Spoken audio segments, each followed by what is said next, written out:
we let our entire team go.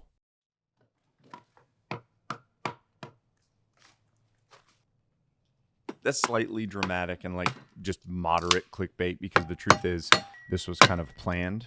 Since 2009, the three of us, which is Jason, Brandon, and Brandon, so the Nashville Money guys, we've done about 400 units total. So that's between like rehabs and new construction. We've done a couple of wholesale deals in there, a couple land deals, but overall it's like hands-on, full-on, contractors all the time, new deals, talking to sellers, like the full meal deal.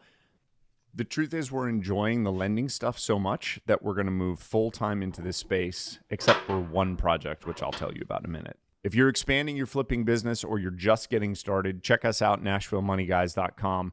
We don't care about you. We care about the deal that you have. Okay, we do care about you, but overall we care about the deal. We look at the deal, we analyze the deal, and if the deal is good enough, we will literally fund up to 100% of the purchase price and the rehab, as long as the deal is good enough. Check us out, NashvilleMoneyGuys.com. There's no doubt that over the last couple of years, like in the post-COVID run-up, finding good deals, like sustained good deals over time, has been super hard. And I'm watching a bunch of like real estate investment YouTube channels, and everyone is kind of saying the same thing, which is like, man, yeah, deal flow is really tough right now because of interest rates. Like doing the BRRRR strategy is basically toast because you can't refinance out at the end with a bank.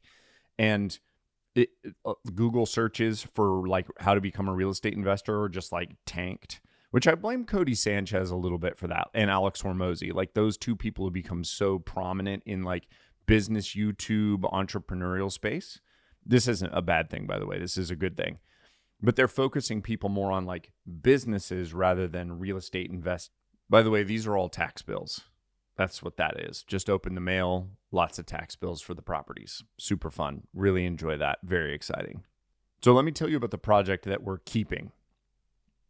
Opportunity Zone, which if you don't know what an opportunity zone is, President Trump in his first term, along with Senator Tim Scott, basically wrote up this description that then was passed down to governors. Governors were identifying areas inside their state that they believed needed more development, and they needed development incentives, and they created these opportunity zones. And inside the opportunity zones, there's some pretty amazing tax strategy stuff that you can do if you're going into the opportunity zone and actually building or doing major rehabs. And so what we have is a 26-acre parcel that is 15 minutes north of Nashville. It's in a little suburb called Madison, Tennessee. And we're going to build 159 houses. That's one of the reasons that we let the team go. I screwed up because we let the team of people go that were building houses for us and rehabbing houses. We let them go too early. Normally, I would say I am absolutely not the person who needs to be up here removing random things from the house. But under these circumstances, what I'm doing to myself right now is training myself to know that if I don't manage the team correctly, the consequences of not managing the team are I get to do this. And you get to enjoy that view right there. I get to move stuff outside that likely should never been in the house in the first place. Like if I would have done a walkthrough or two along the journey, I would have realized that the guys were stacking stuff in here from other jobs that's just going to end up getting trashed, and so they should have trashed it at the other spot. There's a million excuses. Like I could definitely come up with a million different excuses, but the best way for me to train myself to not do that crap anymore is a little bit of manual labor punishment. For us, that's a monster focus. And it basically will replace all the housing stock that we have kind of sold over the years in order to either, move out of a problem property, or we wanted to basically transfer some of the money into capital gains in order to fund the OZ. There's a lot of little details inside of an opportunity zone that are really interesting that if you've got a bigger project, it's probably worth looking into. But for us, it's kind of this perfect amalgamation of we wanted to do a bigger project. We had 10 of the acres already that we had bought in like 2011 for dirt cheap. Which dirt cheap is a very odd phrase, actually, because dirt in Nashville is now not cheap at all. But that basically allowed us to accumulate some of these other parcels around so that we were able to get 26 total acres. And then the rezone just passed for 159 total units. It's kind of wild saying that out loud, actually. Like 159 units, and our goal is to keep them all. So we have to transition from the team that we have that was designed to build infill houses. So infill means we find a tear down over in East Nashville, tear it down, build two there. We find a tear down over in West Nashville, tear it down, build two here. And it's this scattered site stuff. But what we're having to do in Madison is major infrastructure, like tree removal, major grade work, and then all the horizontal stuff, which, by the way, I'm learning all these phrases because we're new at this side of it. All the horizontal work. So like pavement, utilities, grade work, the roads. I said pavement and roads, which are the same thing. And then the vertical, which is what we're used to, vertical houses, right? What we realized was we don't actually need the infill team to be able to do this. It would actually slow us down and get in the way. What we need is to basically outsource this entire build of the 159 units to other people. So our focus is now twofold, which is Nashville Money Guys, which is our hard money lending company. By the way, check us out at NashvilleMoneyGuys.com. I assume you know who we are if you're at our channel right now. How's the fire doing? Looks like it's getting there a little bit more. It's been slow. A slow morning for fire. So the focus becomes twofold.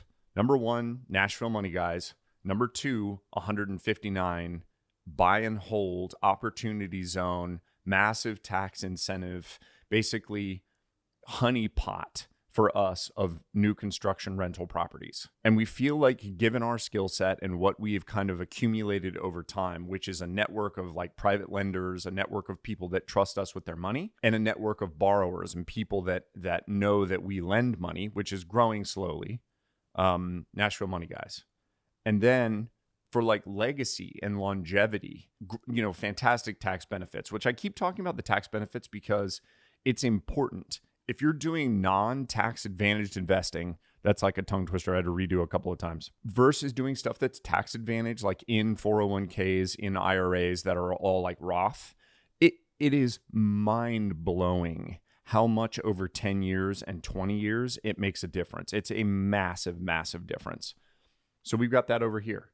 And the truth is, then I'm going to spend time with my family, and I'm going to hang out with my new son and my wife, and I'm going to hang out with my friends, and I'm going to enjoy our farm. This eternal push to maybe try to get to 1,000 doors or try to get to 2,000 doors versus what like is actually important in life for us, which we've all discovered, me and Jason and Brandon, we've kind of all discovered that like more isn't necessarily what we need. We need better. So that's one of the reasons that we were willing to trade out of some of our kind of inconvenient rentals that now had a bunch of equity over into this 159 unit project. And we were very fortunate to have kind of sacrificed and kept a bunch of these houses over here to then be able to trade over here.